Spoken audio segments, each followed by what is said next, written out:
Good morning, Jobman community, and welcome to Webinar Deep Dive Volume 12. It's October 23rd, 2025. I hope you're having a fantastic week and looking forward to yet another installment of our great series. Today is a little bit different. I received some feedback after our last couple of webinars. I often receive a lot of really positive feedback on the back of our webinar series and a lot of the education material we provide. And a lot of the work we do to really help you get the most out of this platform and your business. And this was not a positive feedback statement on the run, but that's okay. One of the things that was mentioned in the comment was that whilst the information provided was really strong, really good, and there's a lot of use case capability that they can see from the webinar in the software, they felt that it didn't go enough into the nuts and bolts. And that I consider to be awesome feedback. Ultimately, we provide this series and many of the other videos we make to benefit you. So if we're not picking up enough of the information you want to see, then absolutely what we do is we take that feedback on board and we will make changes. So in that interest, today is a little bit different.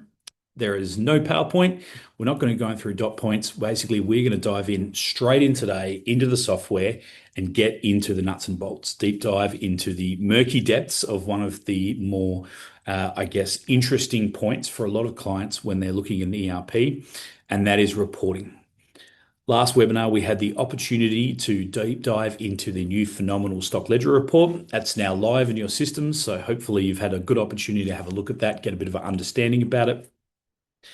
Watch the video if you haven't had a chance. It's under our YouTube, under our webinar series in the playlists, and get a really good, powerful understanding for what that can do for your business. And one of the more positive feedback I received from the back of that webinar was that it actually did go deeply into the use cases and how to use the actual report. And we've seen a lot of fantastic questions come through over the last couple of weeks around that report and solving some serious problems, which obviously put money back in your pocket. So today, my plan of attack is to do the same thing, but to hone in and target on the reporting. And rather than baffle on about it, I'm just going to dive in and we're going to get some real use cases that people come to us about as to how best to build the system to achieve reporting. And I think that's a really important statement. A lot of what platforms like Jobman and specifically Jobman deliver is a return on investment on what we call key improvement.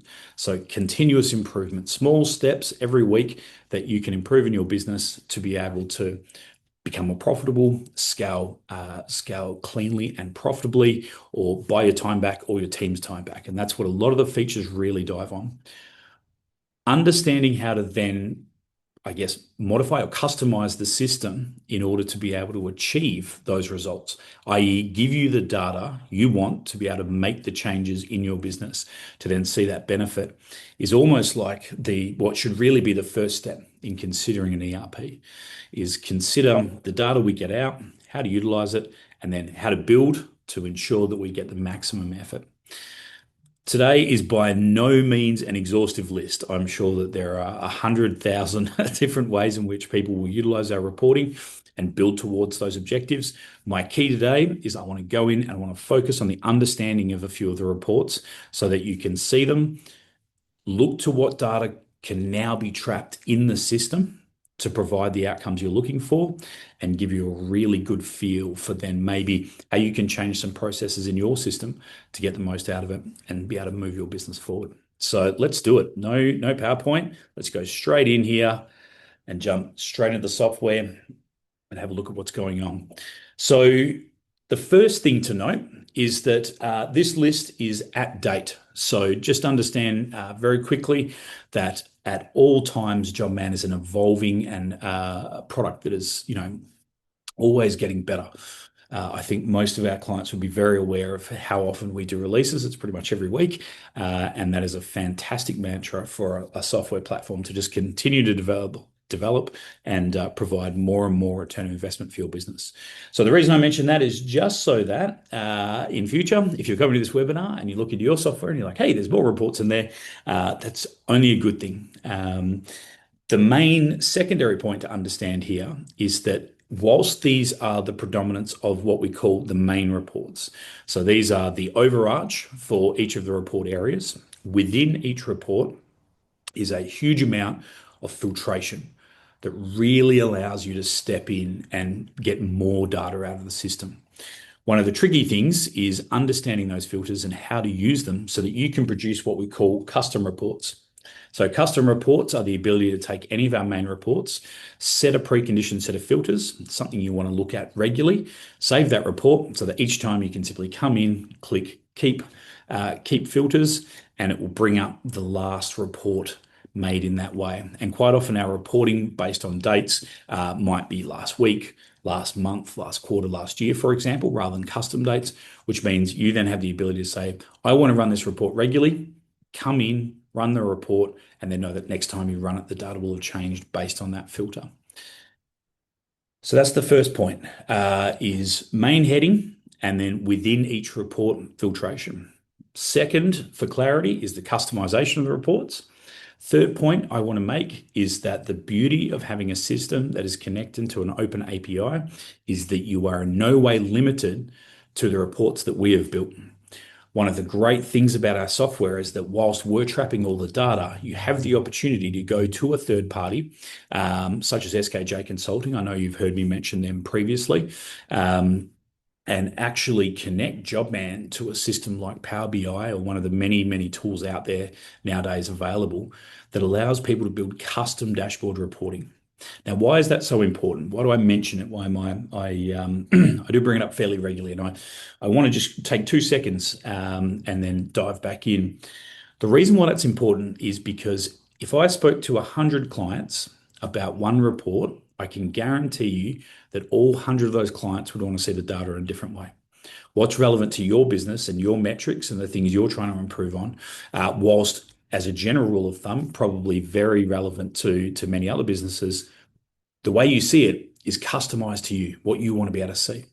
So we, as a software company, can't possibly anticipate the millions of ideas that come through. So our job is not to anticipate those and build what we call custom facial reports. That is how you see it. Our job is to make sure that you have access to the data. And then for companies who are really serious about their reporting, give them access to the back end via the API where they can go and build custom dashboards to their business. Now, there are 2 benefits to that. Number one, usually the comment we get is time saving.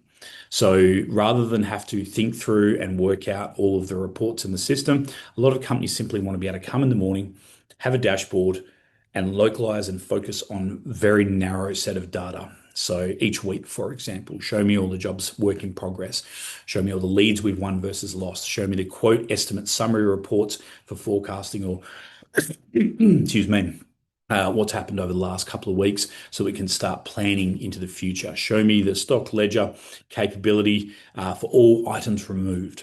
Now, the advantage of those dashboarding systems is you can build them, customize them, and then quickly flick through that data as you need it each day.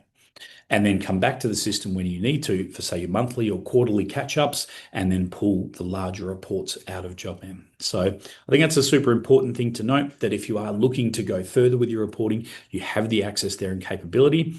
We, over time, absolutely will always include more and more reporting functionality in the system, just so people can get access to more commonly requested custom fascias without having to go down the dashboarding path.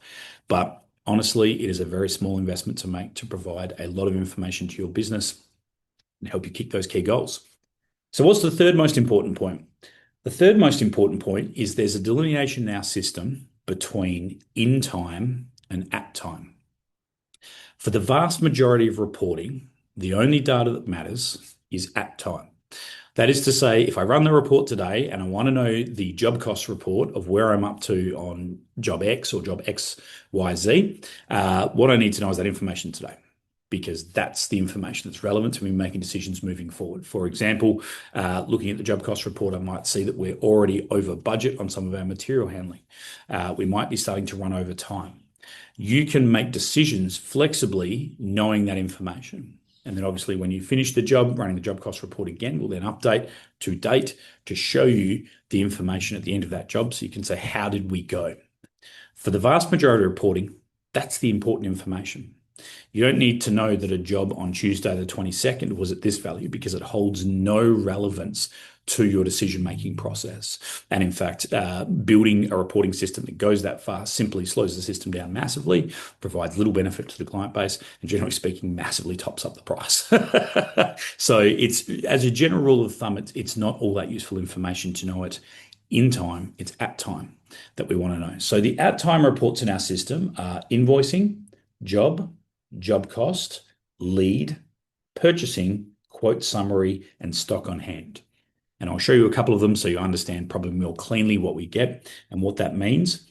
You can filter the dates. So the idea behind an at-time report is you're filtering information to show me information in a period, not at a period.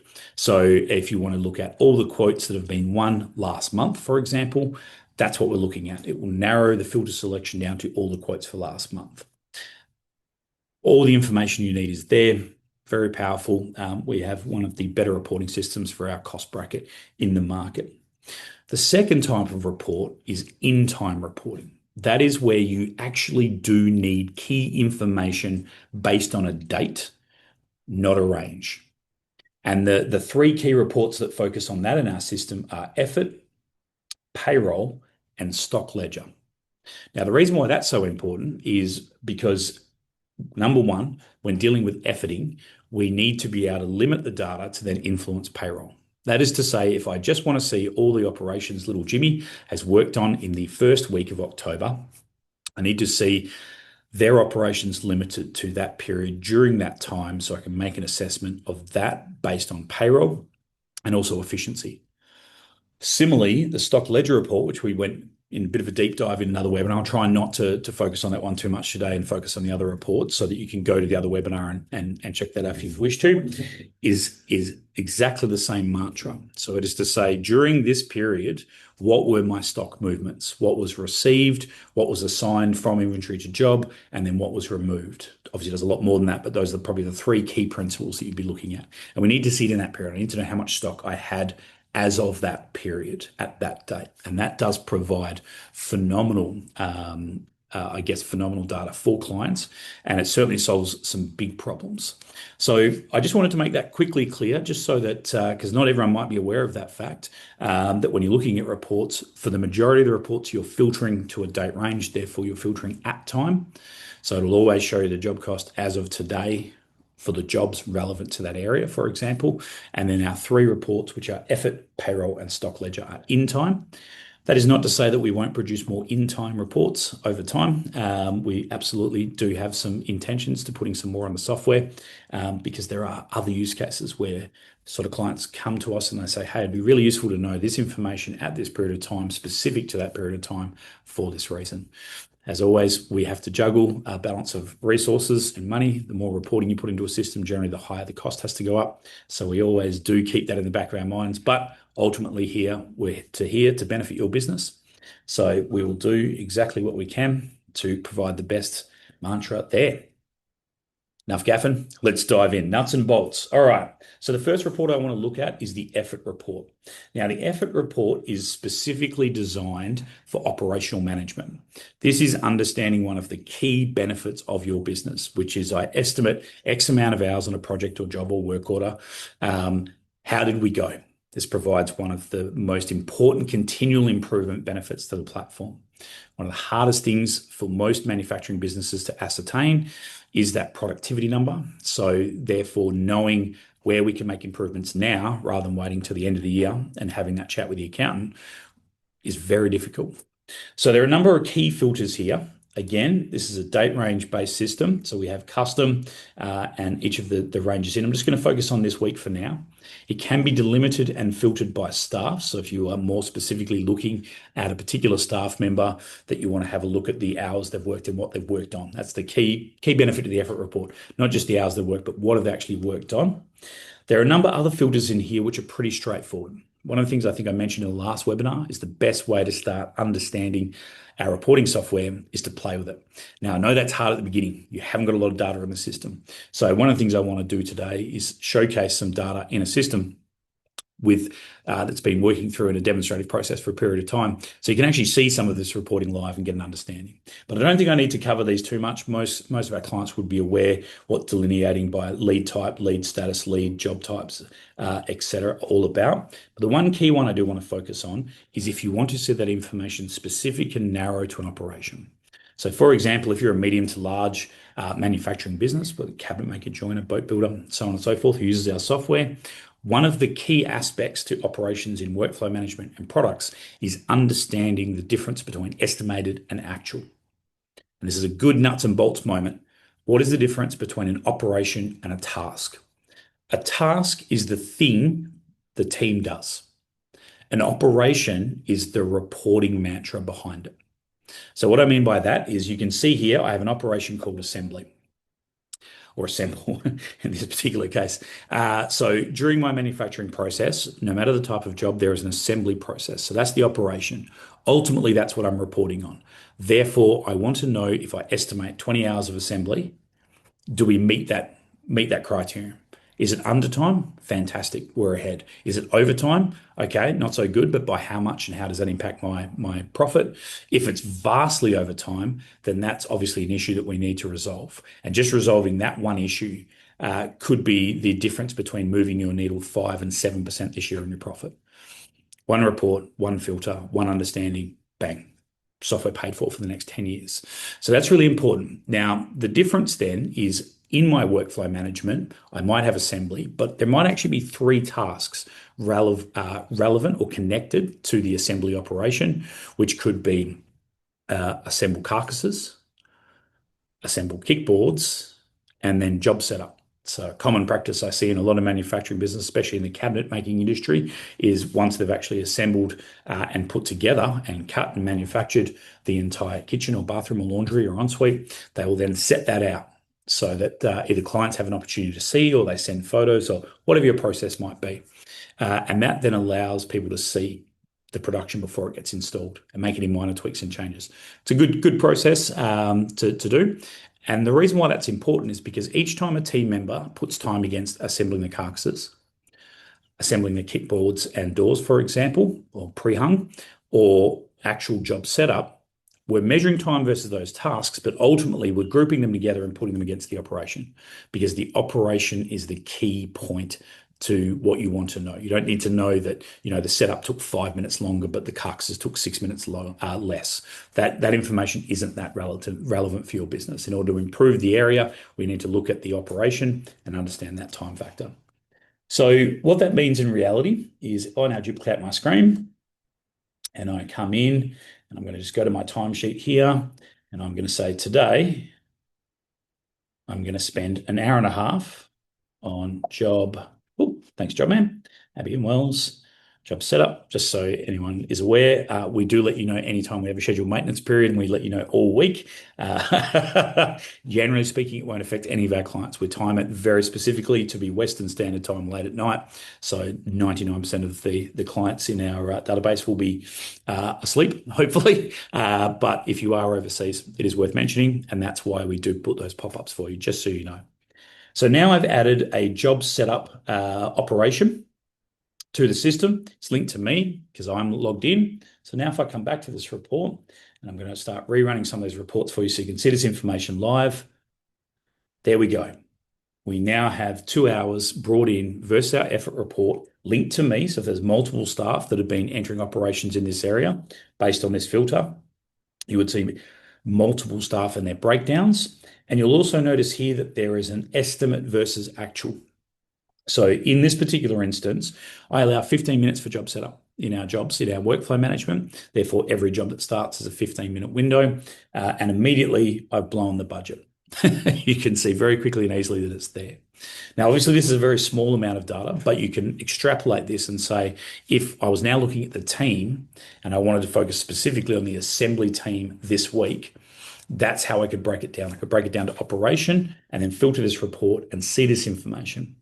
What's super important is that being that this is an in-time report, not an at-time report, if I now change the filters and I put it to, for example, let's go back. Actually, let's custom it just to make life really easy. So you can see this in real time. If I now go back to last week, and I change my custom filter range and apply that filter. When looking at this information, it's now going to say that it's looking at the operations I achieved during that period. So during that period, I had 4 hours and 30 minutes of work. I'll just refresh that rather than bring in the old filters, restore my filters so I can actually update the information. So typically you would step out, change filters and come back in. I just basically blew through that process. So I worked 4 hours and 30 minutes on operations and the estimated time was 5 hours and 5. So technically speaking, I'm actually ahead. So during that period, I worked on check measuring and a cut, 4 hours and 30 minutes. Now, why does this say zero? Super good question. Our effort reporting is so particular, it measures to the second, but it reports to the minute. So in this particular instance, I started the operation quickly and then stopped it and realized that I'd been moved to another job. So it does pick up that I actually did effort on that because I had put a couple of seconds to it. However, there wasn't enough time to put through a minute for that operation. But the reason I left that in there and I wanted to show you that was so you could understand the depth to which the system is reporting. When we show you the numbers, we might round them or make it easy to see, like you don't need to know that it was 3 seconds on that effort, you might, but it really isn't that much benefit to your business. So what it focuses on is making sure we give you the key information. And if I was to turn around now and change that filter directly to the check measure, so now I'm just looking at operations in that zone relevant to the check measure. It's now going to limit and filter the report, remove the cutting operations, and now I can see specifically that time coming through for the estimate versus actual. So that's the effort report, really powerful and a really good report to run regularly to see where your operational management is up to. I'm going to jump a couple of these reports quickly and I'm going to dive into one of probably the bigger reports. And the reason being is I want to show you that some of that information is also relevant in other areas. So a lot of our reports are linked for various reasons. And this is probably one of the most important reasons. So the job cost report is probably realistically the primary report that most people are looking for in the system. Whether you are interested in invoicing, purchase ordering, stock movements, all that is fairly, it's up to you and your business. However, when it really comes down to it, the point to getting Jobman into your business is I want to be able to schedule jobs. I want to be able to run them, estimate versus actual, and I want to see the final result. So the job cost report comes in 2 layers. The first layer is I've just brought this up with some historic data ready to go, and it's an all intrinsic report. You can see it operates pretty fast. There's a lot of data pulling through here. The first layer is what we call the top layer. This is a little bit different to other reports. Most of our other reports expand down in detail inside the report.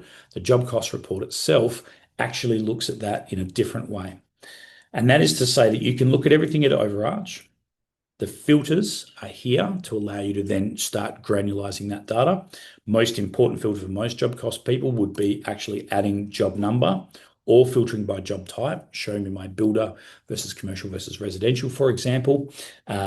Filtering the ability to even filter even further than that and say, look at all the jobs that are builder work where we're working on, for example, kitchen.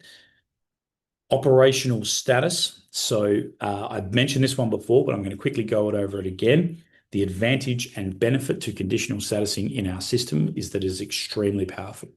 Typically speaking, at times systems, when they report, only look at one field, and that is currently in.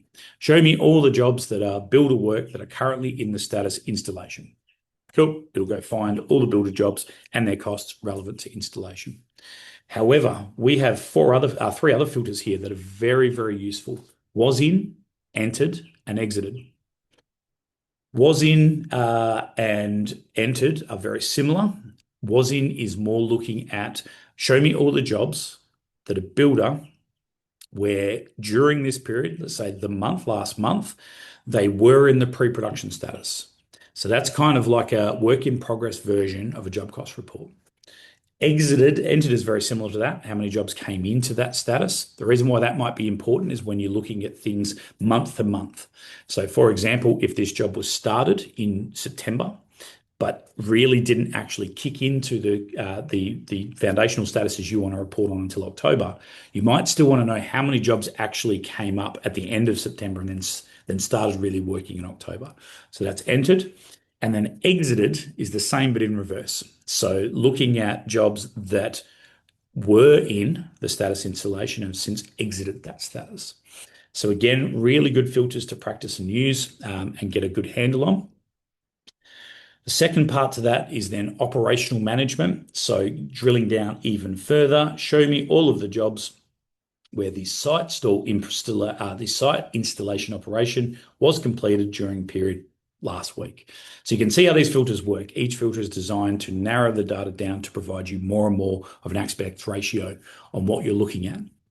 It is super important to note that most of these filters are and statements. So if we come in and we say we want to currently filter all the jobs in the status installation where the operation for installation was completed during this date, what we're basically doing is we're narrowing the data down 2 steps. We're saying, give me all of the jobs that are installation currently during that period, and then show me of those jobs, remove all the ones where we've started the installation, so it has not yet been completed, and just show me the ones that are completed. So that would be a narrow report to say, show me the exact job costing on basically fully completed jobs. Hopefully that's making sense.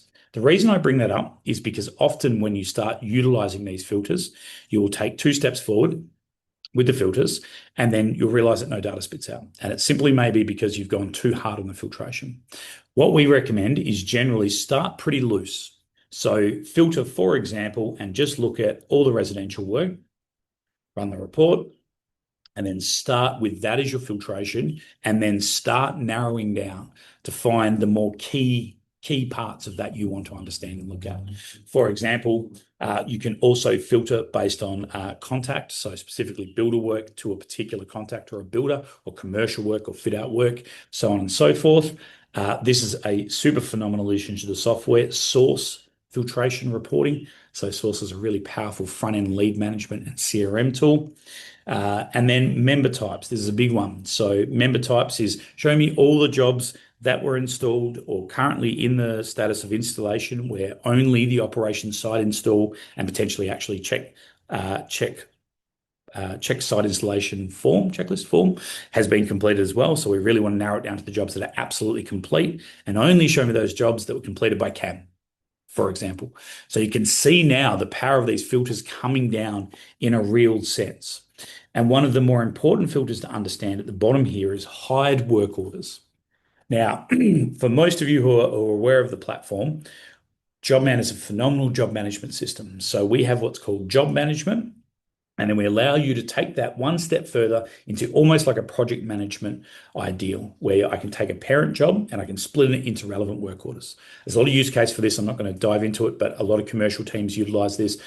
Big project management teams use this. Even some joining businesses we know will break down a job into multiple work orders just to allow them to have very, very granular aspect ratio reporting on those areas and also scheduling control. So that's the 2 primary benefits. Take a big job, split into lots of little ones. Now, the beauty of the system is when you split out a work order, all of the relevant time and materials and services, etc., linked to the item from the quote linked to that job will follow that work order. So that allows you to get really specific with your reporting. Don't just show me all of the time that was managed in this job. Don't just show me all of the materials. I want you to specifically go down and just look at the kitchen, for example. Show me the kitchen and that job costing side. So that's the item, which would be split to a work order. However, for a lot of companies, that information isn't that relevant from the outset. So by turning on hide work orders, what it will do is you can see over here, I've got some point 1. It will wrap all those jobs into the parent job. And it will basically say, I don't need to break it down any further. Just show me all the parent jobs and then give me the overarch, so I can see that information and I can read the top here, what's going on. You'll also notice that a lot of the filters that you set will then show on this report so you know where you're up to. So that's first step, is utilization of the filters. Second step for the job cost report is we can then drill in, which is obviously a massive benefit to a lot of businesses. And the drill in now to the job cost is actually now breaking down each of the operation, material categories, and services, and asking how did we go specifically within those areas. Again, we're not going down to task management. We're not concerned by the individual tasks. What we want to know, and this is that example I just put through then, job setup, we estimated 15 minutes. Therefore, the cost is this. However, we blew 2 hours on the run through. Therefore, we're down time and we're down profit on this job.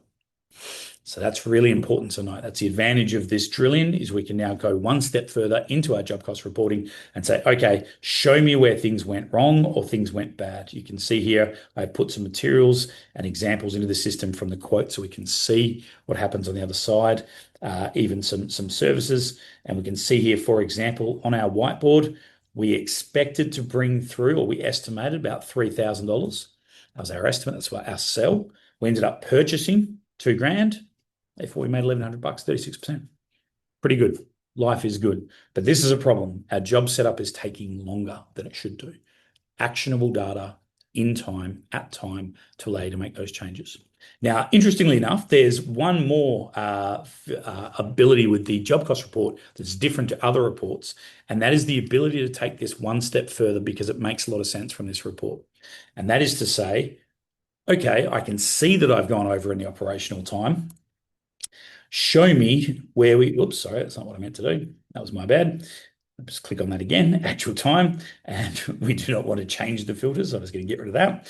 This will immediately drill down an effort report in a secondary window to show you that job with that operation, who done it, ready filtered and ready to go. So that's really powerful. As you're looking through your job cost report, you don't have to run separate effort reports. You can go in, dive directly into any of these jobs, have a look at that outreach, and then say, show me more data. Is it just the whole team overall has taken longer on this job and that's a problem?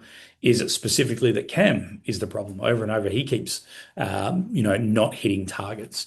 Is that because we're not allowing enough in estimate or in his retraining, or that we need a process improvement, or we're just not allowing enough consideration for what this entails? We can now have that conversation, make that improvement, and start moving forward and putting money back in our pocket.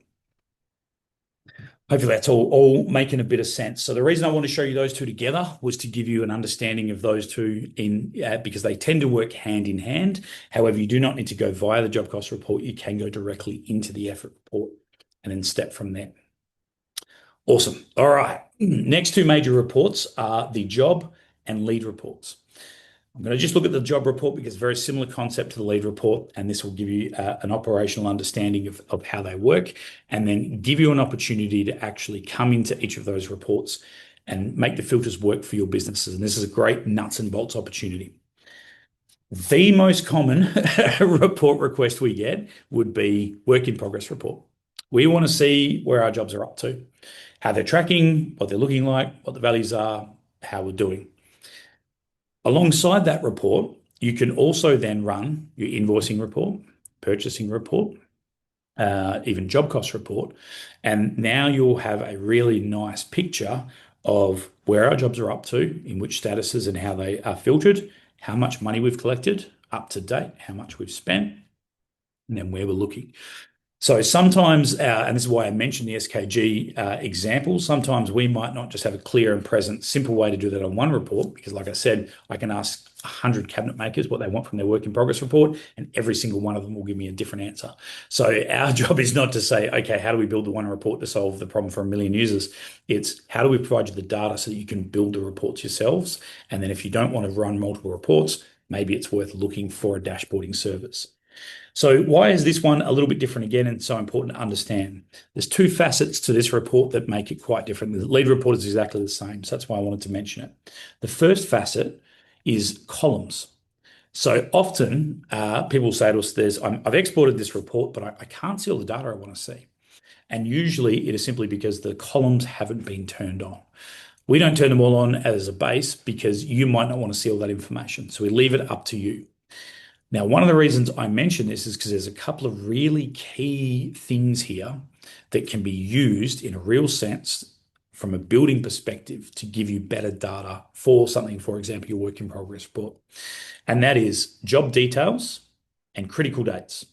So you can see I've added a job detail here. Now, the beauty of job details is they're fully customizable, exactly the same as lead details. Anytime I use the word job in this report instance, please just in the back of your mind say it's useful for jobs and leads. So the first part is adding details. Details is the custom ability for the software for you to say there are things that we need to report on that you may not have thought of because they're only relevant to our business, or it isn't worth you managing for us because we can add them and take control of how to see that information. So a perfect example here is quite commonly a lot of businesses we work with, whether they be in millworking or metal fab or whatever the many businesses we operate with would be, is that one of the key drivers to productivity is how many sheets we can move a week. Because our CNC machinery is basically the point at which we now drive the beginning of the job. So if you have a CNC, and let's say it's a pretty good one, and it's 38 to 50 meters per minute, you can work out based on that cutting ratio how many sheets you can move a day. Let's say it's 100 sheets a day. Therefore, when scheduling, it's a good idea to have an understanding of what that looks like as a job detail so that you can quickly and easily ascertain that information and then look to the next week. And that also means that you can utilize that data in a report to run in a custom sense each week. So look at the jobs that are coming up to cutting, have a look at those sheet numbers and move forward. Now, the use case for custom detailing is infinite.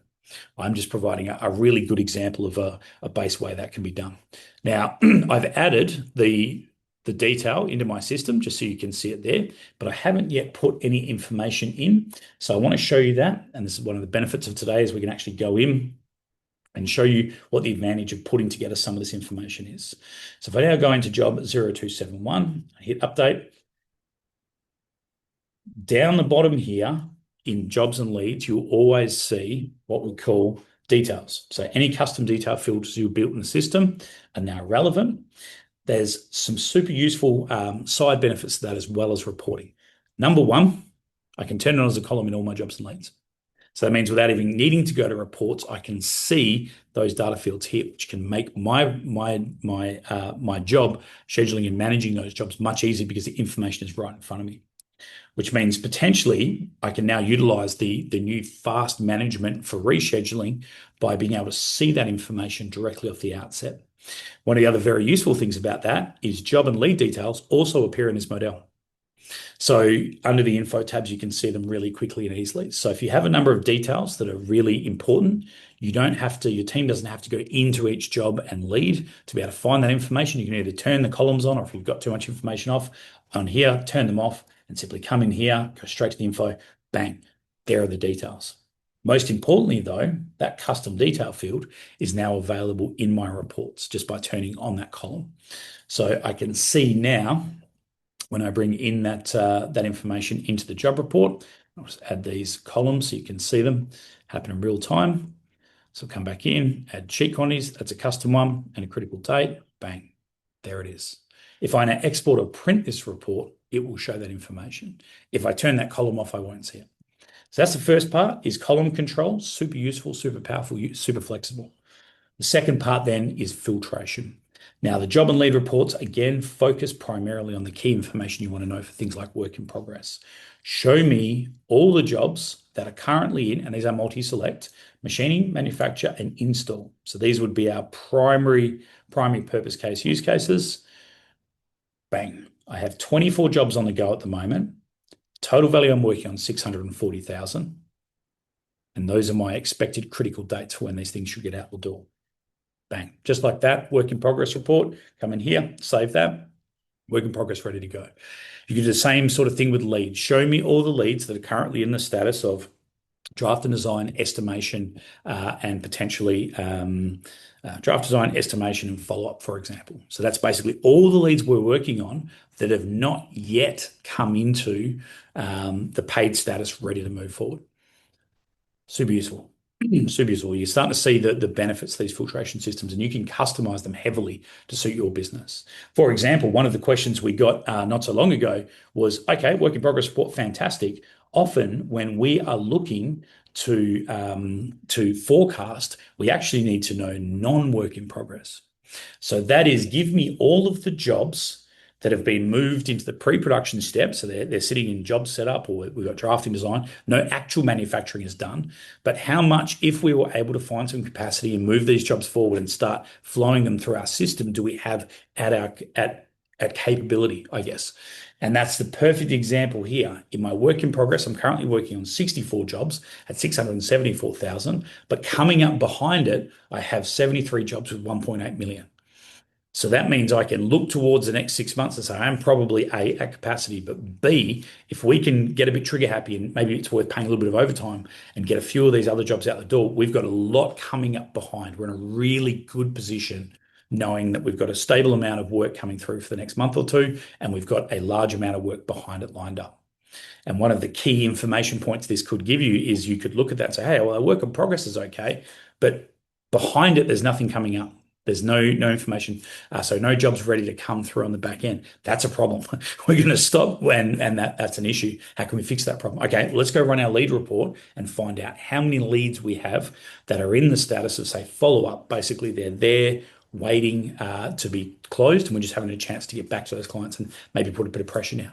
And now, knowing that information, knowing that we don't have enough work or not in progress, I think it's called NA, work NA job report. We now have the opportunity to say, well, now if we can go put a little bit of effort and energy into closing up some of those follow-ups, we know that we're going to have enough work coming in the back end. And those are just some very simple examples of what you can utilize the information for with the columns and the filters to benefit your business in a real sense, that you can now start to really get optimal information and return out of the software. It's all well and good for me to tell you that we can improve processes and improve transparency and keep the team on the same page and have, buy back your time with a lot of automation. I think the real thing that everyone wants to understand is, how do you give me the data I need to make the changes? Because moving the needle 5% on, $1 million business is 60 grand in your pocket. Really, that's just the base of the maths. So exciting. Look, I'm waffling again. Let's keep going. I think this is great. So those are your main key four derivative reports. I won't go into the stock ledger. I will quickly mention the difference between the stock on hand report and the stock ledger report. The stock on hand report is an at time report. So as of this minute, how much stock do we have sitting in the warehouse? And can I filter that? Yes, by category, by supplier. So how much stock do we have floating around, for example, for Hafele? How much is assigned of that information? How much is assigned to jobs or not assigned to jobs? So assigned to jobs in our system is utilized. Not assigned to jobs is basically stock. Again, I can exclude the removed items, so everything that's been picked.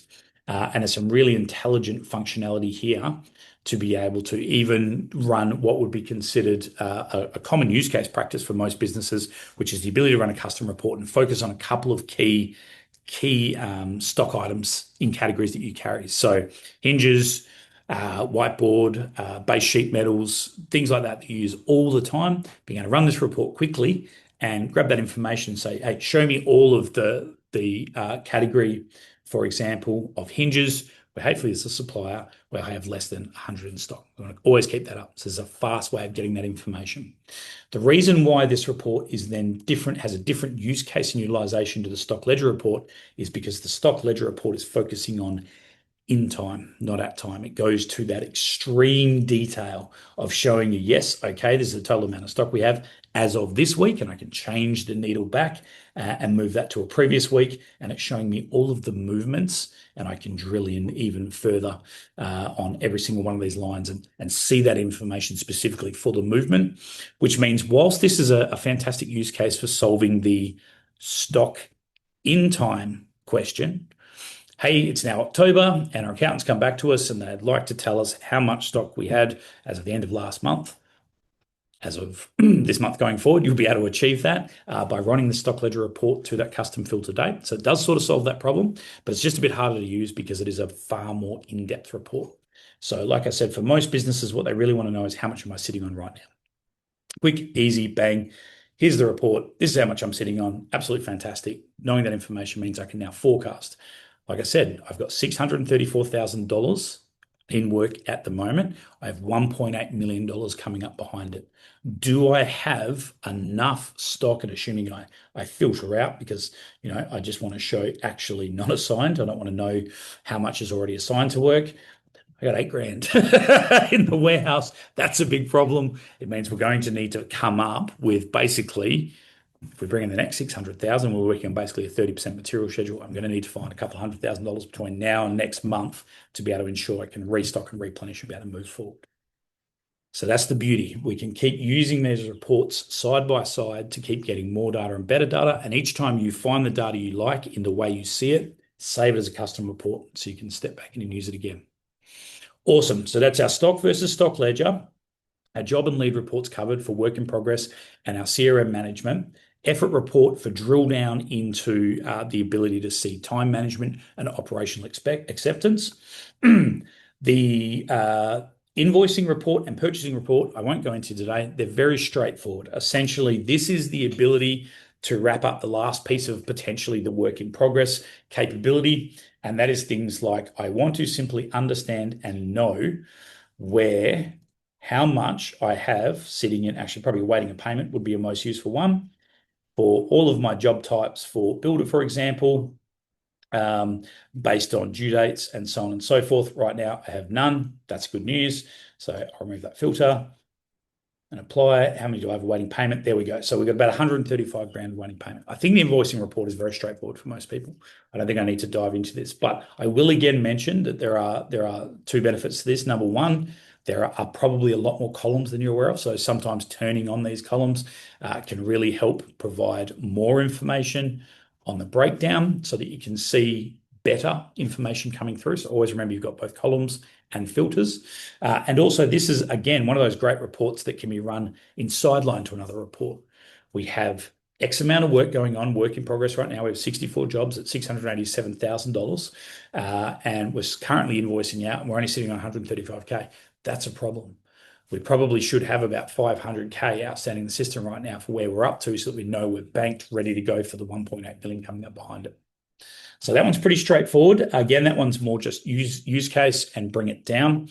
And the reason I mentioned that is because I want to take a couple of minutes just to dive into two of the other key reports in the system that provide an extraneous amount of benefit to you. Number one is the payroll report. Now, for those of you who have benefit of integrating our software with your accounting platform, this report may or may not be the most important thing in your week because we're handling that automatically. However, for a lot of companies, they don't necessarily use their accounting platform for their pay. And also, most people want to be able to see the information before they activate and hit the big go button. So this is what the payroll report is for. Now, there's two extremely important keys to this report. Number one, it measures and looks at earliest and latest activity. If you are using the kiosk and you use our time and attendance system, whether or not we link to your accounting platform it's supported in your area right now, this still provides the perfect data that you want to see in your system, which is little Jimmy came in at 7:35. So we have to start paying him from 7:35. His last activity was 6 p.m. And during that period, he worked operationally on, whatever little Jimmy's job might be, assembly, cutting, so on and so forth, or lead management, little Jimmy might be in sales. So this is the quick, easy assertion of basically how long are they there for the day, therefore how much we're expecting to pay them. If this number looks ridiculous, for example, this was midnight, and we know little Jimmy wasn't there to midnight, this is a fast way of being able to go on the 22nd of the 10th. Clearly, little Jimmy on cam forgot to log out. That's a problem. We need to go quickly modify their timesheet before we close out payroll. It then goes down further and breaks down those hours into total versus wages versus overtime versus double time. So assuming you've set up your software to allow those hours, and again, this comes back to setting up your software right to get the most out of your data. Plenty of documentation on how to build pay rate awards and all that so that your staff can do this. So that if I work 10 hours, that would actually consist of 8 hours normal time, 2 hours at 1.5. If I then work 12 hours, that would be 8, 2, and 2. You can also set up operational management to link to what we call leave types, which basically means that if I were called in sick on Friday, the management team would come into my timesheet, drop a 7.6, straight in, and that will show up on here as either sick leave or unpaid leave or annual leave, for example. And then that will automate to your accounting. Again, if you don't utilize the accounting integration or you don't use your accounting software to pay your staff, not a problem. This report is one of the best benefits to the system. Seeing that information. So one, you can quickly itemize, and this will show you all your staff. So you can scroll down, expand and unexpand. So if you're just looking for a quick information breakdown, you can. Otherwise, you can drill in and see, like if you looked at my sheet and this said 120 hours, that's probably a problem. All right, better drill in, find out where Cam's forgotten to log off. So fast information, good information, easy to find.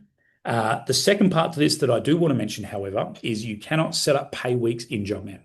Because Jobman's job is not to control your actual pay, that's your accounting or your HR management software, you can filter by a certain period of time, and you can save that as a custom filter, so you can constantly check this record, but you don't actually set up your pay weeks in Jobman.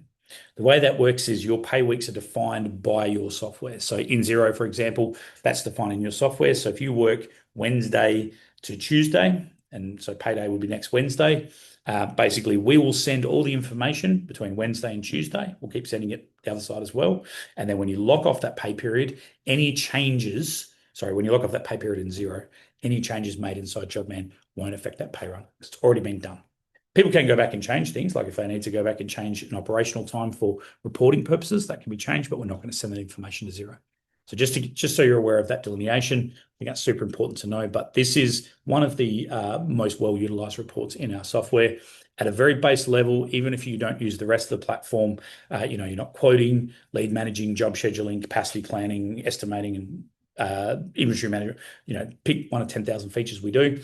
One of the very core features that we can buy back to a lot of companies is you can come in, start using the software, get the team linked to their kiosk, get them measuring time versus operations, and even just get them straight off the bat hitting that clock on, clock off. You know what I mean? Just automate that payroll. If you're a smaller business, that might only buy you back an hour and a half a week. But I imagine that hour and a half is something you can then invest into the rest of the system to keep buying you back more and more and more hours until basically you have a fully automated run. And for bigger companies, that number expands massively. HR teams, as you would be fully aware, spend a lot of time each week chasing down payroll, looking at cheat sheets, trying to work out what people have worked, pulling scraps of paper together. One report can resolve all those issues. We can see it quickly. If you give them permission, they can go in, modify timesheets, get the pay done. We know it's accurate. We know it's accountable. There's accountability from the team and the management. So great report. Again, easy to work with the filters there. Nothing too stressful. However, one of my personal favorite reports, which is why I left it to last, is the quote summary report. Now, for the vast majority of clients, the use case for the quote summary report is validation. So if any of you have seen my demonstrations or you do this every day, what you will see that I do very often is I will build a quote with a client, and I've certainly done on these videos many times, and then I've gone in and I immediately show you the quote summary report so that you can see the information broken down before the quote even goes out the door. Massive problem solved for so many businesses. That ability to focus in and know roughly how many sheets there's going to be, how much total time there is. You would have noticed recently we introduced the ability to break this down even further, which is absolutely fantastic on the quote summary side. So when you're inside a quote, you can break it down by item if you need to see it. And then really what that allows you to do is know that before the estimate has even gone out the door that you're profitable. So that all things being equal, that is the materials come at the price we expect, the allowed time makes sense for what we actually go and manage. We should know before we step out the door what we're going to make in this process. Huge. It's part of the reason it's one of my favorite reports. It's not just because I'm in sales, it's because it actually is a phenomenal report. What's super interesting is that a lot of people don't then look beyond that report outside of that area. And to me, I think this is one of the best forecasting tools in the system. So we talked briefly about utilizing the job management work in progress reports to provide phenomenal concept of forecasting when tied in with other reports. For example, work in progress versus work not in progress. How much do we have coming up behind it? Based on how much we have coming up and behind it, can we look at the lead reporting and then push more information and focus on where we can pick up? Based on the invoicing report, do we have enough money coming in? Do we have enough out there basically to make sure that we're covering our expenses coming into the next lot of jobs so that we can run those jobs? Linked in with the stock report, the purchasing report, and the stock on hand report. Basically, do we have enough stock? Or are we going to be, you can see how these reports start to tie together to provide you phenomenal analytics. One of the things that I think the quote summary report solves better than any other report in our system is forecasting. So if we look at, obviously you can break it down by quote, number, dates through, so we can again filter this information to a period. How many have been done? Let's just say this month. Break that information down again. Okay, so this month we have put out $481,000 worth of quoting. Our expected cost on this, overhead and wastage, and there's that profit. So we're expecting to make about 17% on this quote summary reporting. We can filter down by type, so on and so forth. What I love about this though, is if you look at these filters more closely, again, we have that phenomenal conditional status reporting. So if I just quickly have a look through this report here, and again, I've turned a lot of columns, so you can see a lot of the data. You can really break down and you can play with these. Contact sourcing is one of my favorite. Show us how many of these quotes are coming through from our paid ads, how many are coming through for referral. Just quick, fast information like that can pivot, can allow you to pivot and dime on some really important information quickly from a marketing spend. But one of my favorite considerations for this report is then looking at these conditional statuses and saying, well, all right, show me all the ones that are in quote sent or created. Why? Because that now gives us a really fantastic, and I'm not 100% sure if I've got many in that field. I do, good, ready to go. But this now gives us our forecasting tool. I can now break down my sales more specifically and say we've got about $280,000 sitting there that has not yet moved on the needle. I imagine your numbers will probably be higher than this, but just to give you that base guide on how to then utilize that information stepping forward. So the beauty of this is now when you couple this report, we have an ability to start to look forward. How many quotes specifically, not just leads, but how many quotes, how many estimates do we have in the market over that period that could come in as work in behind the work we're doing with a little bit of pressure? And it doesn't take a lot. You might be looking at those numbers from your work not in progress report, your invoicing report and stock, and realize that you're probably going to be a couple of $100,000 out of whack. So that ability to come into this report and say, well, hey, we've got 280 grand sitting there. If we can just get someone to focus on ringing those people and closing a few of those deals, that will move that needle quite substantially. Or more importantly, if we have, say, $500,000 sitting there, we can look at that and say, well, okay, that probably means over the next 2 months, we're okay. We've got enough work coming up behind it. And if we know our average win rate's 50%, then we know we've got 250 grand coming up behind it. And we usually close within about a week. So now we're not only, you have the ability to trap that data, work out those win-loss rates with our lead reports, for example, but know what those numbers look like moving forward and what they are historically. How much value are we losing from those lost leads? Interesting use case came to me recently where a company was able to understand that the quoting process they had two halves to their business, residential and builder. And the quoting process for their residential work was massive. It wasn't that it was, it took a heck of a lot longer to produce the quotes themselves. It's that the team had to keep going back in on that effort of creating quote, link to that operation with the report, and keep revising and revising and revising as people change their mind so often until finally they reach the actual the clue of getting that one. So on average, the profit margins were higher for the residential work, but they took longer to land. It took far more time to achieve them. And what they weren't doing is they weren't factoring that into their profitability calculation. They were simply saying, of our residential work, on average, we make 26%, and on our builder work, we only make 18.2%. However, the builder work was more continuous. It was faster. It was easier. The plans were provided. There wasn't a lot of background time spent on it. Therefore, they were able to move that needle more consistently, and they had an 86% win rate versus a 32%. All of that data came from Jobman. That one decision allowed them to move their split slightly from a 60-40 business to a 40-60 business, which in turn then moved the needle 28% because they were moving more work continuously. There was less time required to actually get the leads across the line. There was less time spent quoting. The quotes, whilst not as profitable, were faster. It was easier to get the money through because they had stage progress payments. Therefore, they could forecast better.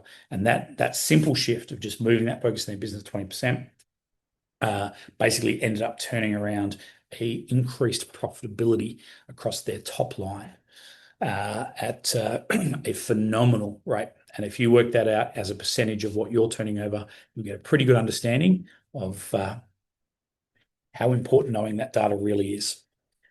I think that's it. I think I really enjoyed going in and doing that format, going straight to nuts and bolts. I will probably now swing a lot of my webinars to be one of either format.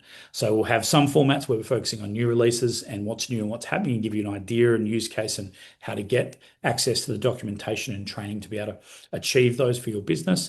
But then I'm going to make sure I interject throughout the year several webinars where we just go in and we go hard, we go deep into the nuts and bolts and really have a look at these particular facets of Jobman that you can then use to improve your business.